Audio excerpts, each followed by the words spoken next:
శ్రీ మహాగణాధిపతయ నమః. శ్రీ గురుభ్యో నమః. మనకి సంవత్సరానికి 24 ఏకాదశులు, మాసానికి 2 చొప్పున 12 మాసాలకు 24 ఏకాదశులు ఉన్నాయి. ఇవి కాక అధిక మాసంలో మరో 2 ఏకాదశులు వస్తాయి. మొత్తం అధిక మాసంతో కలుపుకొని సంవత్సరానికి 26 ఏకాదశులు ఉన్నాయి. ఇందులో ముఖ్యమైన ఏకాదశుల్లో వైకుంఠ ఏకాదశి ఒకటి. ధనుర్మాసంలో వచ్చే శుక్లపక్ష ఏకాదశిని వైకుంఠ ఏకాదశి లేదా ముక్కోటి ఏకాదశి అని పిలువబడుతుంది. ఈరోజు శ్రీ మహావిష్ణువు వైకుంఠం నుంచి భూలోకంలోకి వచ్చి భక్తులను అనుగ్రహిస్తాడు. ఈరోజు ముక్కోటి దేవతలందరూ శ్రీ మహావిష్ణువుని పూజిస్తారు. అందుకే దీనిని ముక్కోటి ఏకాదశి అని కూడా అంటారు. పూర్వం మధువు కైటబుడు అని 2 రాక్షసులు ఉండేవారు. వారిద్దరిని శ్రీ మహావిష్ణువు సంహరించిన రోజు ఈ వైకుంఠ ఏకాదశి. వారిద్దరినీ సంహరించే ముందు వారిద్దరూ శ్రీ మహావిష్ణువు ఒక కోరిక కోరుకుంటారు. ప్రజలు మమ్మల్ని తలుచుకోవాలి, మమ్మల్ని నివాస స్థానంగా ఏర్పరచుకోవాలి, దానికి తగిన వరం ఇవ్వమని కోరుకుంటారు. అప్పుడు శ్రీ మహావిష్ణువు మీ ఇద్దరి మెదడులోని గుజ్జు గుండ్రంగా మారి భూమిలా మారుతుంది. దాని మీద ప్రజలు నివాసం ఏర్పరచుకుంటారు. ప్రజలు చేసే పుణ్యకార్యాల్లో కొంత భాగం మీకొస్తుంది అని వరమిస్తాడు. అందుకే పూజలు చేసేటప్పుడు ఆశ్రమం లేకుండా చేయకూడదు. మిమ్మల్ని సంహరిస్తున్న ఈరోజు వైకుంఠ ఏకాదశిగా పిలువబడుతుంది. ఈరోజు ఉత్తర ద్వారం గుండా నన్ను దర్శించుకున్న వారికి శాశ్వత కైవల్యమిస్తాను అని వరమిస్తాడు. ఈరోజు మరొక కథ కూడా ఉంది. పూర్వం మురా అని పేరు గల ఒక అసురుడు ఉండేవాడు. వాడు 3 జన్మలెత్తాడు. 3వ జన్మలో నరకాసురుడి అనుచరుడుగా ఉన్నాడు. వాడిని శ్రీ మహావిష్ణువు శ్రీకృష్ణ అవతారంలో సంహరించాడు. కానీ ఆ మురాసురుడి మొదటి జన్మలో గొప్ప మాయావి, బ్రహ్మ నుంచి వరాలు పొందినవాడు.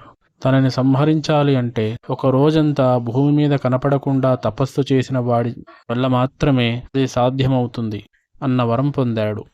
అప్పుడు శ్రీ మహావిష్ణువు వైకుంఠ ఏకాదశి ముందు రోజు దశమి తిథి రోజు హిమాలయ ప్రాంతంలో ఎవ్వరికీ కనపడకుండా ఉపవాసంతో తపస్సు చేయడం మొదలు పెడతాడు.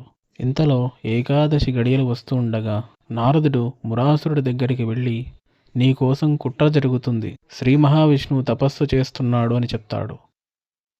అప్పుడు మురాసురుడు హిమాలయాలకు వెళ్ళి శ్రీ మహావిష్ణువు ఎక్కడ తపస్సు చేసుకుంటున్నాడా అని వెతుకుతాడు.